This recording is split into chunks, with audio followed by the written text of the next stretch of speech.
Welcome back. We're continuing our spiritual journey through the Matrix, hopefully to find marvelous spiritual treasures for ourselves. One of the great scenes of the movie is Morpheus offering the red pill and the blue pill to Thomas Anderson. Morpheus has to give Anderson this pill so that they can trace him to find out which pod he's living in of the gazillion different human beings that are trapped in their pods.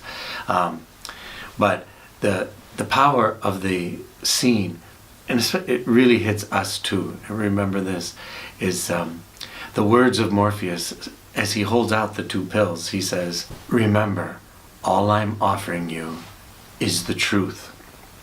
And that's key for us.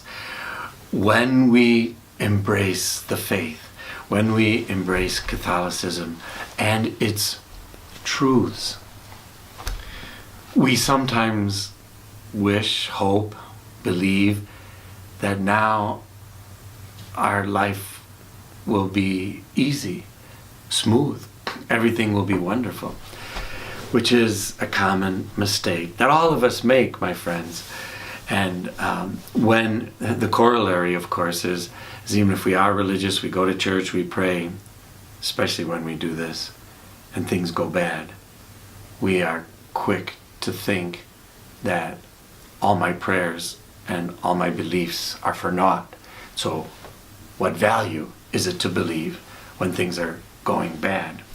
But in that great scene where Morpheus, he's trying to entice him to become part of the fight, the metaphysical questions that are asked, the world around you is unreal, and it is the world that has been pulled over your eyes to keep you from the truth.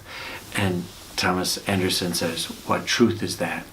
And you sort of expect Morpheus to say that there's this thing called the Matrix, but he doesn't.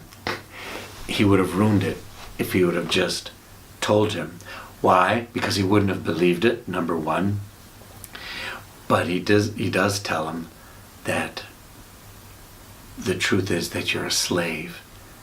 And that is something that Anderson could accept. He feels a bit like a slave, and he wants to be set free. But he has no idea that the freedom is coming from a source and a way and a path that he'd never imagined.